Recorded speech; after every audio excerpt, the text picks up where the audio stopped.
어떤 한 잡지에 젊은 여자를 그린 그림이 있었습니다. 그 여자는 거울을 바라보고 있습니다. 그리고 그 잡지에서 제목을 이렇게 기록을 해 두었습니다. 15살의 몸에 오신 것을 환영합니다. 따라가야 할 길. 이렇게 제목이 붙어 있었습니다. 그 제목이 무엇을 의미할까? 한참을 보면 그 잡지가 어떤 잡지인지를 알 수 있게 됩니다. 바로 그 잡지는 바로 세븐틴이라고 하는 잡지로서 10대의 청소년들을 위한 잡지입니다. 어른들은 그런 잡지에는 별로 관심이 없겠지요. 15세의 몸을 위해서 그 잡지가 정말 충분한 정보를 제공해 줄 것이다라고는 받아들이기 어렵습니다. 하지만 그 잡지를 사서 보는 10대들은 무언가 의미를 두지 않겠습니까? Welcome to your 15-year-old body. Instructions to follow. 도대체 이 제목 뒤에는 무엇이 있으며 무슨 의도가 있는 것이겠습니까? 자녀들의 몸이 성장하기 시작하고 그들에게 무언가 다양한 감정들이 폭발하기 시작할 때에 사실은 그들에게 무슨 일이 일어나고 있는지 우리는 잘 모르는 것입니다. 우리는 그들을 이해하기가 정말 어려운 것이지요. 우리는 그 자녀들을 우리가 원하는 대로 통제할 수도 없습니다. 그들을 상대로 어떻게 해야 하는지 우리는 모르는 것입니다. 얼마나 자유를 주어야 하며 얼마나 통제해야 하는지 정말 어려운 것이지요. 그렇다면 영적으로 질문을 좀 돌려보면 우리의 구원이 성장하고 자라간다. 성경은 도대체 우리에게 무슨 말씀을 해 주시고 싶은 것이겠습니까? 성경은 우리로 하여금 어떤 방향으로 가라고 말씀을 하시는 것이겠습니까? 그 잡지에서 보면 15살의 몸에 오신 것을 환영합니다. 따라가야 할 길이라고 했다면 성경에서는 무엇이라고 말씀을 하겠습니까? 우리들도 그 청소년들처럼 영적으로는 동일한 상황 앞에 서게 되어 있는 것입니다. 그 자녀들 역시 그들 자신에 대해서 잘 모르는 것처럼 우리들 역시 여러분 우리 자신에 대해서 잘 모르는 것입니다.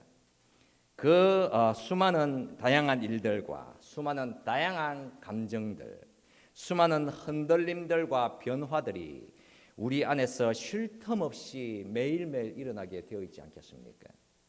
우리가 영적으로 우리가 청소년이라면 우리도 여러분 그들과 동일한 상황 앞에 서게 되어 있는 것입니다. 나에게는 무언가 도움이 있어야만 하는구나. 자녀들에게 무언가 가이드라인이 필요한 것처럼 우리도 그런 인도함이 있어야겠구나. 이 사실을 분명히 우리가 볼 수 있어야 하는 것입니다. 성경이라고 하는 것은 반드시 우리 영혼의 간절한 필요함에 대해서 분명하게 대답을 해 주시는 것입니다. 우리는 언제나 여러분 바르게 배워야 할 것입니다. 특히 여러분 하나님의 말씀에 관해서는 그 방향이 정말 분명한 것입니다. 언제나 말씀을 배워서 그 말씀을 내 삶 가운데에 바르게 적용을 해야 되겠다. 기꺼이 배우고 싶어 하는 그 자세가 우리에게는 정말 절실한 것입니다. 여러분, 교만한 사람은 가르치기가 불가능한 것입니다. 말씀 앞에서 우리는 언제나 겸손하게 잘 배워야 하는 것이겠지요. 여러분 야고보 사도가 본문 18절 말씀 끝에서 보시게 되면 진리의 말씀으로 우리를 낳으셨다라고 했습니다. 우리가 영적으로 아기 상태로 태어난 것입니다. 즉 기독교인으로 태어난 상태, 우리는 중생의 은혜를 받은 것입니다. 우리가 믿음의 사람으로 새롭게 태어났다. 우리가 예수님을 주로 믿는 믿음을 가졌다. 그렇다면 분명히 사람들은 기대를 하는 것이겠지요. 저 사람은 중생했을 테니까 분명히 변화되었을 것이고 분명히 달라져서 확실히 좋아졌을 것이다. 여러분 어떤 것 같습니까? 어려움이 반드시 있는 것이겠지요. 우리는 발버둥 치면서 힘들어 하시지 않겠습니까? 예수를 믿는 나는 도대체 어떤가? 내 상태는 어떠하며 나는 어떤 길로 가야 하는 것일까? 그 질문을 우리는 언제나 마주하면서 살아가게 됩니다.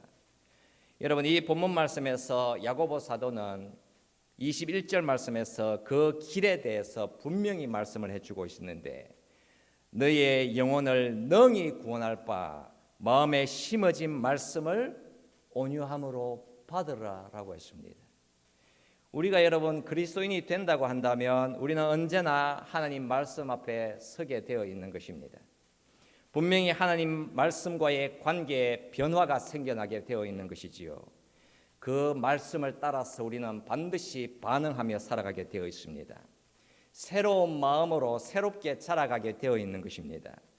우리의 심령에 심겨지는 그 말씀이 그냥 가이드라인이 되어서 우리가 그것으로부터 도움을 어느 정도 받는 그 정도가 아니라, 이제 그 말씀이라고 하는 것은 내 인생의 양식이 되고 우리의 음식이 되고 우리의 공기가 되고 우리의 몸이 되는 것입니다. 우리의 물, 마시는 물이 또 되는 것입니다. 앞서 문제를 제기한 것처럼 그 10대 청소년들을 위한 잡지에서는 15살에 몸에 오신 것을 환영합니다. 따라가야 할 길이라고 했는데, 그렇다면 여러분, 저와 여러분 우리 모두가 반드시 따라가야 하는 길, 영적인 성장을 향하여 어떤 길을 가라고 이 본문 말씀이 우리에게 말씀해 주시고 있습니까? 우선 이 본문이 의도하는 바가 무엇인지를 위해서 본문을 좀 관찰을 해보는 것이 중요하겠습니다. 여러분 21절 말씀과 22절 말씀을 보시면 야고보 사도가 말씀을 받으라라고 했으며 말씀을 행하라라고 했습니다. 말씀을 받고 행한다. 왜 그래야 할까? 그 질문에 능히 너희 영혼을 구원할 바라고 대답을 해주시고 있습니다. 그러니까 여러분, 우리 영혼의 구원, 우리 영혼의 성장을 위해서는 반드시 말씀을 받아야 하고 그 말씀을 행해야 한다고 말씀합니다. 이런 대답에 대해서 많은 사람들이 힘들어하는 이유가, 분명히 나는 성경도 읽고 묵상도 하고 기도하는데 왜 나는 자유함을 못 누리고 살아가는 것일까? 왜 삶 속에 그 하나님의 말씀의 영향력을 못 경험하는 것일까? 그런 답답함을 토로할 때가 있습니다. 그런 이유로 야고보서가 우리를 안내해 주고 있는 것이지요. 여러분, 실제적으로 경험적으로 우리의 삶이라고 하는 것을 자세히 하나님의 말씀이 만지시는 것입니다. 본문의 구조를 간단히 하나만 살펴보시게 되면, 여러분 본문 18절 말씀 끝날 때에 진리의 말씀으로 우리를 낳으셨느니라 라고 했습니다. 그리고 여러분 19절 말씀으로 이동을 하시게 되면 듣기는 속히 하고 말하기와 성내기는 더디하라 라고 했습니다. 그리고 여러분 20절 말씀으로 이동을 하시면 성내는 것이 하나님의 의를 이루지 못한다라고 했습니다. 그래서 여러분 19절 말씀과 20절 말씀으로 이동을 하면 분명히 화를 내는 것, 분노하고 성내는 것이라는 주제를 다루고 있는 것 같습니다. 그러니까 여러분 본문에서 다루려고 하는 주제가 바뀌는 것처럼 보입니다. 앞부분에서는 야고보 사도가 시험을 참는 길에 대해서, 욕심을 버리는 길에 대해서 말씀을 하다가 분노하지 마라라고 하는 주제로 그 주제를 바꾸는 것처럼 보입니다. 그러나 여러분 이 본문을 자세히 살펴보시게 되면 전혀 그렇지가 않습니다. 여러분 본문 21절 말씀을 보시면 그 시작 말씀이 그러므로라고 시작을 합니다. 도대체 여러분 그러므로라는 말씀은 어디에다 비중을 두는 것이겠습니까? 그러므로라는 표현, 바로 그 뒤에 나오는 것에 비중을 두려고 하는 것입니다. 그러니까 원인에서 결과로 연결되어 있다라는 사실입니다. 그러므로 모든 더러운 것과 넘치는 악을 버리고 너희 영혼을 구원할 바 마음에 심어진 말씀을 온유함으로 받으라. 그러니까 여러분 온유한 마음, 겸손한 마음으로 하나님 말씀을 받으라. 바로 여기에 강조점을 두기 위한 것입니다. 그렇다면 여러분, 사람이 성을 내는 것이 하나님의 그 말씀을 온유함으로 받는 데에 분명히 문제가 된다라는 사실을 말씀을 해 주시고 싶은 것입니다.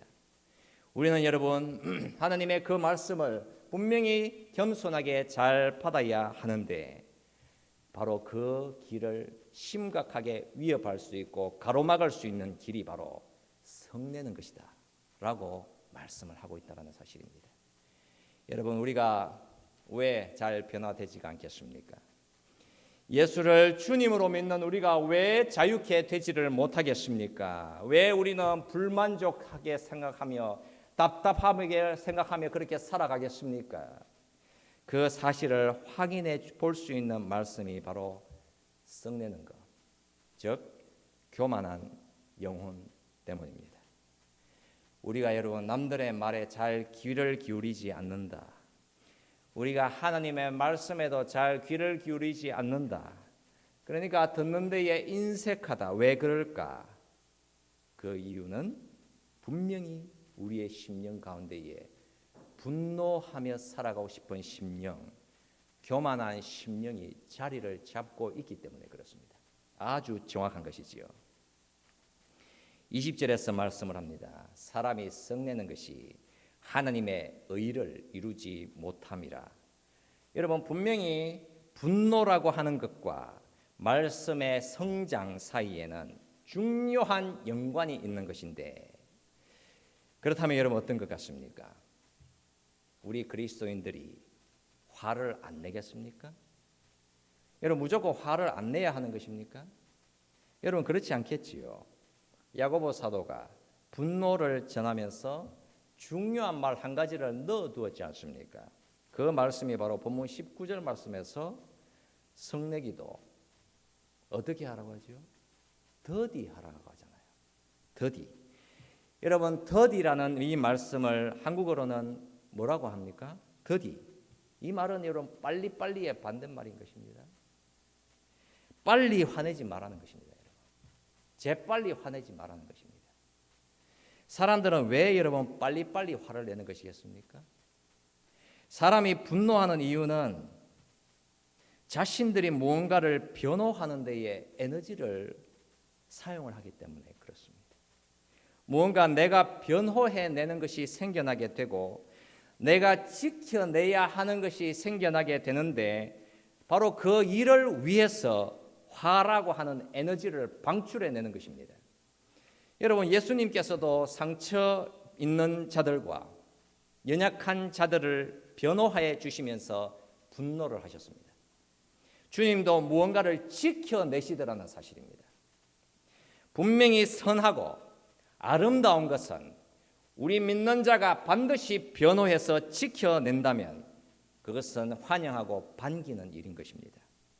야고보 사도가 전하는 바 모든 분노가 다 잘못된 것이다라고 하지 않았습니다. 어떤 분노라도 다 문제가 있다라고 하는 것이 아닙니다.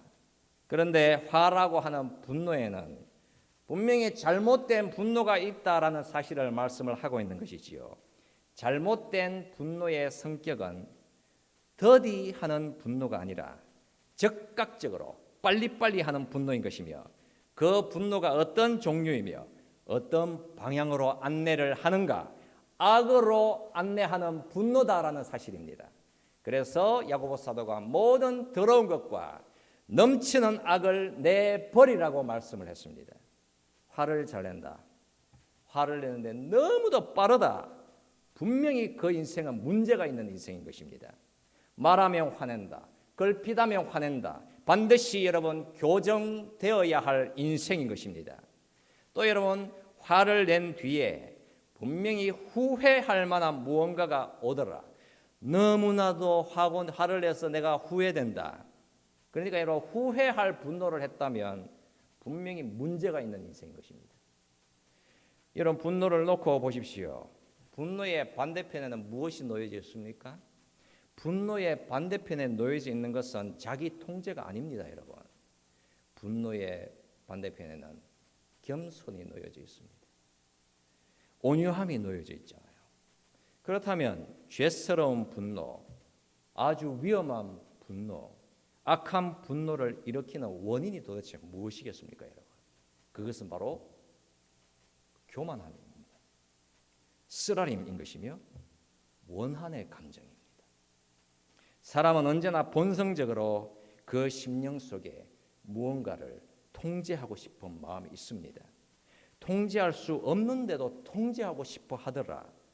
여러분, 이 우주 만물을 내 힘으로 다스릴 수가 없는데도 내가 우주 만물을 다스리고 싶어 하더라. 여러분, 그게 교만인 것입니다.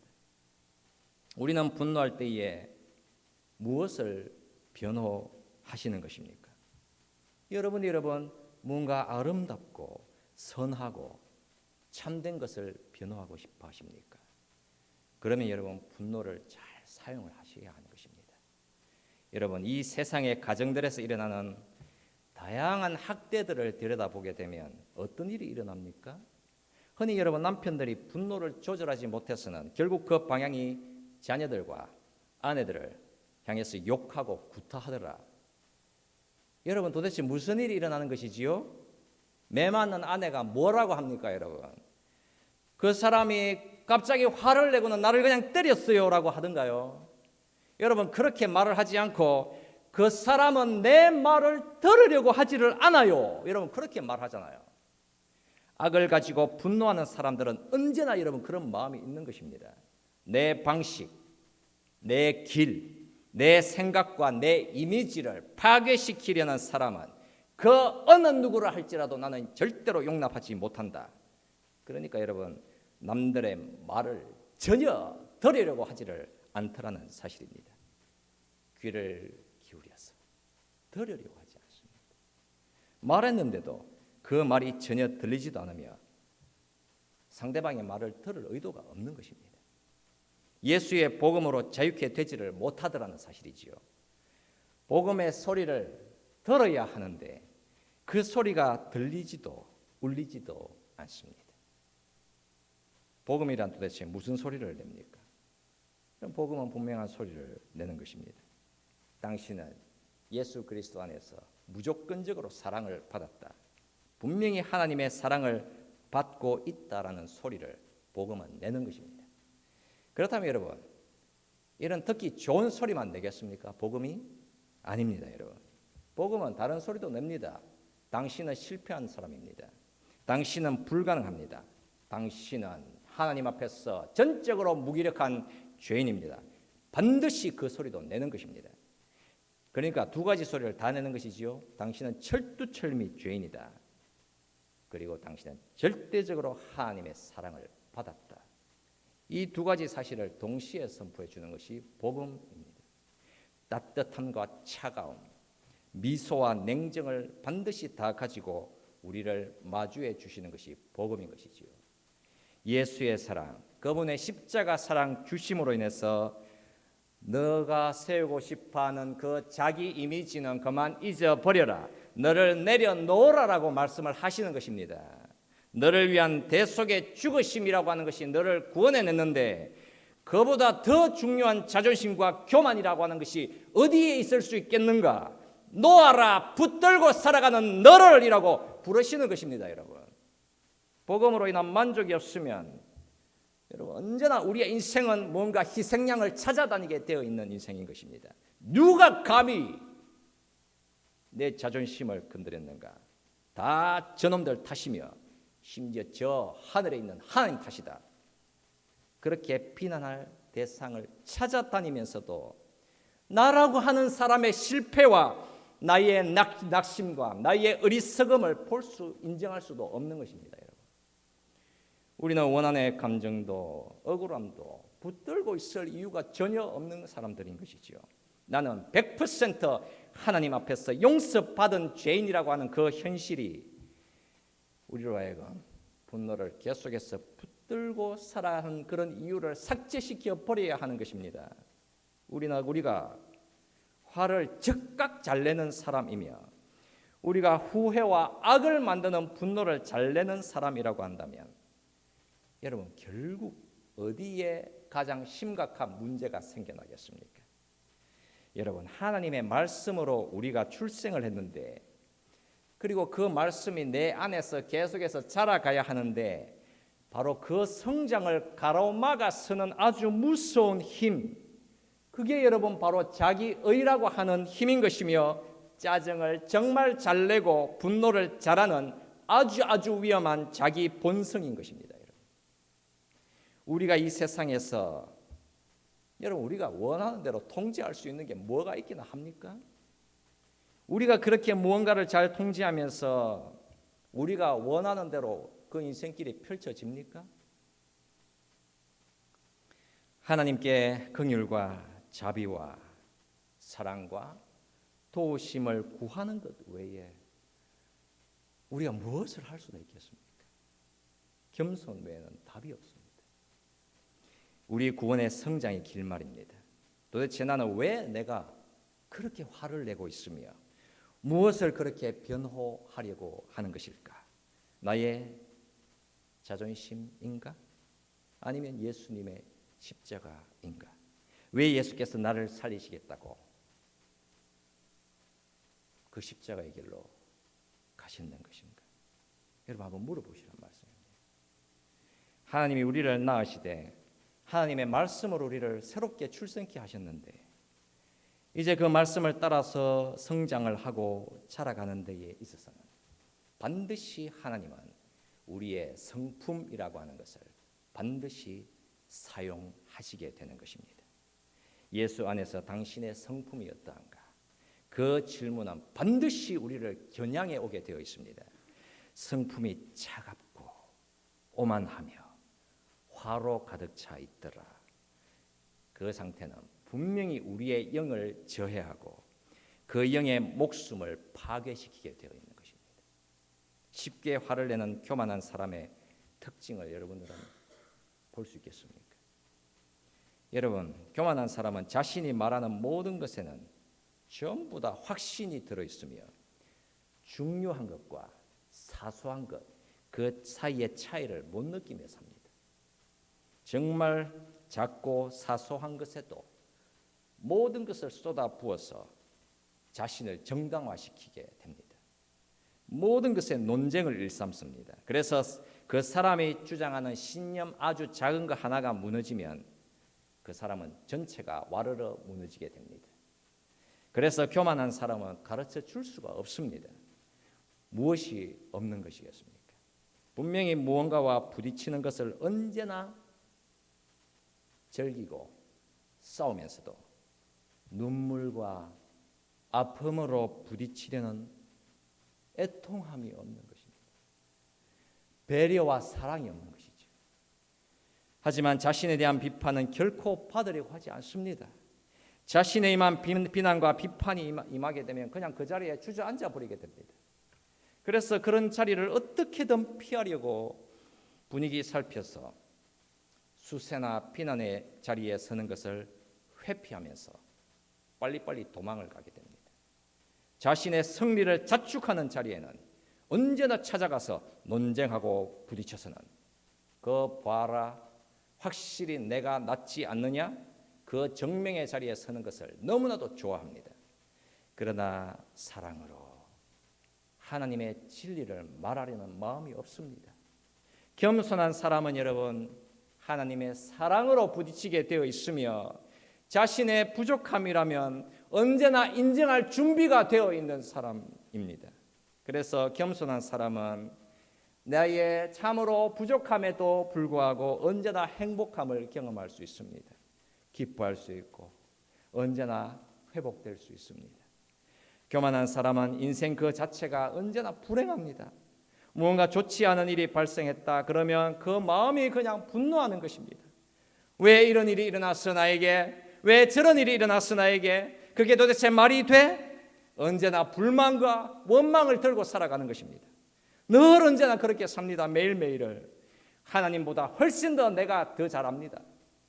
그러나 겸손한 사람은 나쁜 일이 일어날 때에 분명히 절망하여 힘들어하기도 하지만 자신의 부족함 들고 언제나 고백하며 삽니다. 주님, 당신이 모든 것을 가장 잘 아시고 언제나 나를 가장 최선으로 인도해 주실 것입니다. 그런 믿음의 고백을 드리는 사람들인 것입니다. 자, 여러분 본문 22절 말씀을 보겠습니다. 너희는 말씀을 행하는 자가 되고 듣기만 하여 자신을 속이는 자가 되지 말라. 여러분, 하나님의 말씀을 온유함으로 받아서 그 말씀을 실천하며 살아가라고 부르시는 것입니다. 그러나 그 말씀을 듣고 실천하지 않는 사람을 여러분 어떤 모습으로 그려내고 있습니까? 여러분 본문 23절 말씀을 한번 볼게요. 23절 누구든지 이 말씀을 듣고 행하지 아니하면 그는 거울로 자기의 생긴 얼굴을 보는 사람과 같아서 24절 같이 한번 읽어볼까요? 자, 시작. 제 자신을 보고 가서 그 모습이 어떠했는지를 곧 잊어버리거니와. 자, 여러분, 누군가가 거울로 자신의 얼굴을 봅니다. 여러분, 그 옛 시대, 이 야고보 사도가 이 말씀을 기록할 당시 그 시대에는 우리가 잘 보는 그 거울이라는 것이 있었겠습니까? 그나마 있는 거울이라고 한다면 어떤 맨들맨들한 금속 물체 같은 거 아니었겠습니까? 그런 금속이 있다면 어렴풋이나마 자신의 생김새를 그 금속을 통해서 들여다 볼 수 있었을 것입니다. 그래서 여러분, 그 시대 당시에는 많은 사람들이 자신이 어떻게 생겼는지를 아예 잘 몰랐을 것입니다. 그 시대에 뚜렷하게 무언가를 볼 수 있는 거울이 있었다면 사람들은 어떤 생각을 했겠습니까? 자신의 얼굴을 잘 볼 수 없었던 사람이 거울로 자신을 들여다볼 수 있다면 아마도 깜짝 놀랐을 것입니다. 야고보 사도가 왜 거울이라고 하는 비유를 들고 오겠습니까? 많은 사람들이 자신이 어떻게 생겼는지 잘 모릅니다. 그러나 여러분, 그 거울 앞에 서게 되면 자신이 어떻게 생겼는지 볼 수 있는 것입니다. 그러나 여러분, 그 시대의 거울은 그 사람을 있는 모습 그대로 잘 반영해 내지 못했을 수가 허다합니다. 가령 여러분 한번 생각해 보십시오. 그 거울이 울퉁불퉁하더라. 그러면 여러분 그 얼굴이 울퉁불퉁한 얼굴을 반영해 내는 것이겠지요. 예를 들어서 여러분 거식증이라고 하는 질병을 들어보셨잖아요. 여러분 거식증이란 게 무엇입니까? 거식증이라는 질병의 기본 의미는 자신의 체중에 대해서 비정상적인 공포를 가져서는 음식을 못 먹는 증상입니다. 가령 여러분 자신의 실제 신체 크기를 10이라고 했다면 거울을 통해서 보니까 자신의 신체를 20으로 보는 것입니다. 즉 그 거울이 그 사람을 잘못 반영해 내는 것이겠지요. 그 사람은 그렇게 거울을 보면서 속는 것입니다. 야고보 사도는 이게 바로 사람의 마음이다. 그 사실을 말씀을 해 주시고 있습니다. 그 거울이 여러분 무언가 잘 반영해 낼 수도 있겠지만 때로는 그 거울이 잘못되게 반영해 낼 수도 있습니다. 거울이 흔하지 않았던 그런 시대에 우연히 거울을 볼 기회가 있어서 자신의 얼굴을 한번 보았다고 해서 시간이 가면 어떻게 되겠습니까? 금방 자신의 모습을 잊어버리기가 쉽더라는 사실입니다. 여러분 이처럼 여러분 사람의 마음이라고 하는 것은 선한 것, 아름다운 것, 진실된 것을 쉽게 잊어버리는 경향이 있습니다. 우리 사람의 마음에는 죄라고 하는 것으로 인해서 무언가를 바르게 보는 눈을 잃어버리게 만들어서는 그래서 여러분 우리는 선한 것, 진리인 것을 쉽게 잊어버리는 것이다라는 사실입니다. 분명히 누군가가 우리들에게 진실되고 참된 것을 말해 주었는데 그것을 거절하기가 너무나도 쉽고 누군가가 잘못된 것을 말해 주었는데 오히려 그것을 너무나도 쉽게 받아들이더라는 사실입니다. 성경은 여러분 분명히 말씀을 하고 있지요. 사람의 마음은 정말 너무나도 잘못되게 왜곡되어 있어서 나쁜 것, 해로운 것, 위험한 것, 더러운 것은 아주 잘 기억을 해내면서 진실된 것, 아름다운 것, 선한 것은 기억하려고 하지를 않더라는 사실입니다. 누군가가 우리에게 와서 말했습니다. 당신은 정말 내가 보니까 구제불능에다가 답이 없다. 모든 사람들이 당신을 다 싫어한다. 여러분 어떤 것 같습니까? 그 말을 듣고는 일평생을 그 말을 내 가슴에 담고는 원한의 감정을 일평생 들고 살더라는 것입니다. 나에게 상처 준 사람, 나에게 상처 준 그 말 결코 잊지를 못합니다. 일평생 내 심장을 찔러대고 있습니다. 그리고 그 사람을 일평생 원망하고 저주합니다. 너 죽일 놈 반드시 두고 볼게. 그렇게 분노하며 살아가더라는 것입니다. 내가 누구인지, 하나님은 어떤 분이신지 절대로 그 사실은 보고 싶어 하지 않습니다. 그 하나님의 말씀으로 나를 교정해 내려고 하지 않습니다. 진리가 임하면 알레르기 반응이 나서는 분노하면서 몸살까지 앓으면서 싫어하고 정오합니다. 사람의 자연스러운 이런 죄악된 성향과 여러분 싸워내지 않으면 거울이 반영해내는 진실된 내 모습, 그러니까 하나님의 거울로 반영해내는 진실된 내 모습 절대로 볼 수 없는 것이겠지요. 당신은 사이즈가 10인 정상인 사람인데 그 거울이, 잘못된 거울이 실제로 나를 반영해내는 것을 보지 못하게 하고 잘못된 거울에 반영된 것을 보고서는 아, 내 사이즈는 20이구나. 나는 몸이 불어 터지고 있구나. 아, 나는 절망이다. 그러니까 더 이상 올바른 거울을 마주할 용기조차 가지지 못하는 것입니다. 여러분, 우리 앞에는 어떤 거울이 있습니까? 여러분, 어떤 거울을 가지고 매일매일 여러분들을 쳐다보고 계십니까? 여러분, 우리에게 분명하게 가야 할 길에 대해서 본문 25절에서 말씀을 하지요. 자유롭게 하는 온전한 율법을 들여다보고 있는 자는 듣고 잊어버리는 자가 아니요 실천하는 자니 이 사람은 그 행하는 일에 복을 받으리라. 하나님의 말씀으로 여러분들을 들여다보라는 것입니다.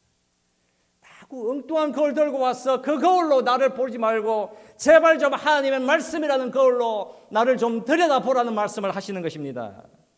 여러분, 나를 바르게 반영해낼 수 있는 진리의 거울로 나를 보아야 하는 것이지 왜 자꾸 헛된 거울을 들여다보면서 분노와 원망과 원한의 감정을 들고 살아가는 것이겠습니까?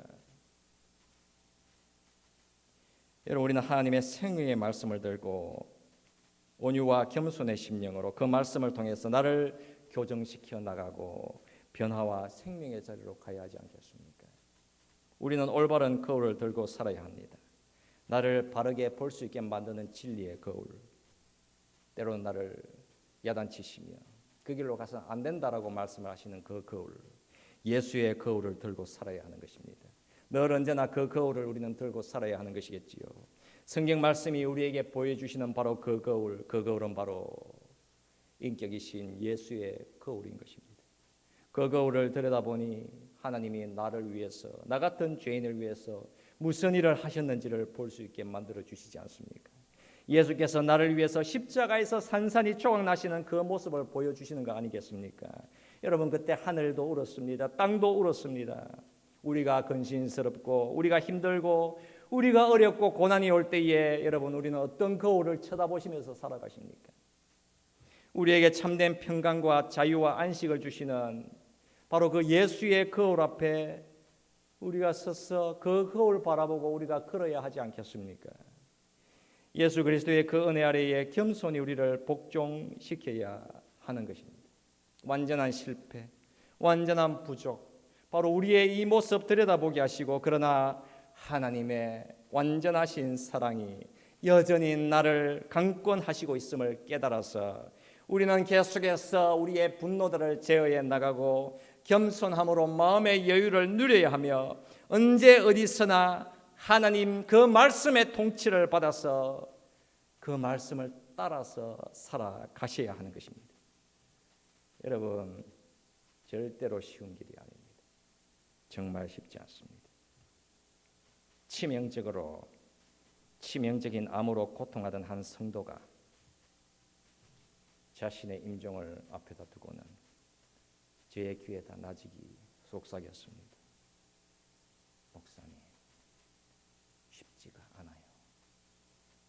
목사님, 쉽지 않아요.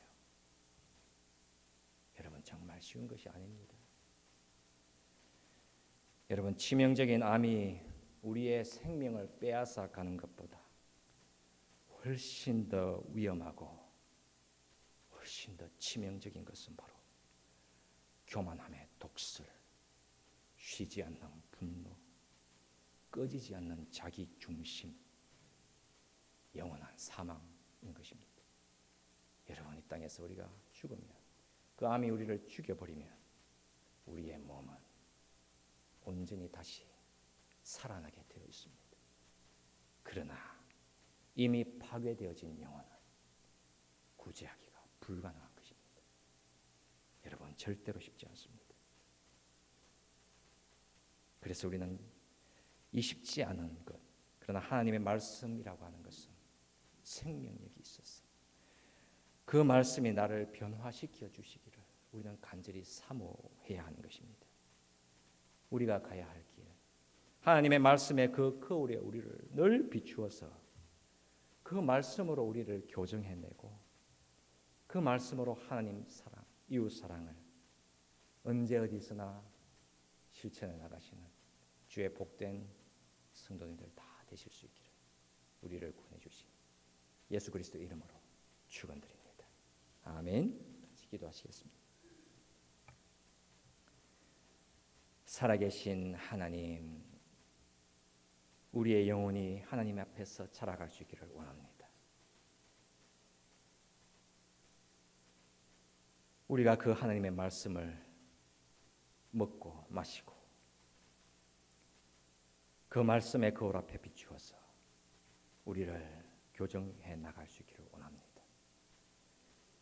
그 말씀이 우리를 올바른 길로 인도하여 주시옵소서. 하나님, 우리가 분노하는 사람입니까? 우리가 쉽게 화를 내는 사람입니까? 우리를 고쳐 주시옵소서.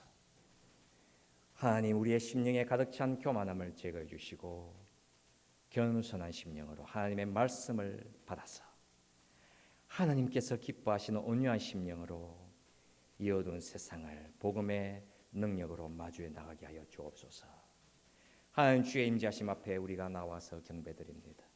우리의 경배를 기쁘시게 받아주시고 하나님께서 기뻐하시는 거룩한 산 제물이 되어서 이 어두운 땅에 예수의 생명과 예수의 구원을 선물하는 복된 주의 성도들로 살아가게 하여 주시옵소서. 하나님, 여러 가지로 지치고 낙심한 우리의 영혼을 불쌍히 해주시고 몸이 아픈 우리의 지체들을 권고하여 주시고 하나님, 약한 우리의 육신이 하나님의 치유와 회복을 덧입어 하나님, 이 어두운 땅 하나님께서 기뻐하신 대로 살아갈 수 있도록 하나님, 우리를 치유하시고 우리를 권고하여 주시고 우리를 일으켜 세워 주시옵소서. 살아가는 모든 삶의 터전들 위해 하나님의 은혜를 더하여 주셔서 하나님께 기뻐하고 감사하며 하나님 열심히 최선을 다하여 하나님께서 기뻐하시는 신실한 삶으로 살아가기에 부족함이 없도록 우리 하나님, 우리의 모든 삶의 주인 되어 주시옵소서. 감사드리며 축복하오며 살아계신 주 예수 그리스도의 이름으로 기도드립니다. 아멘.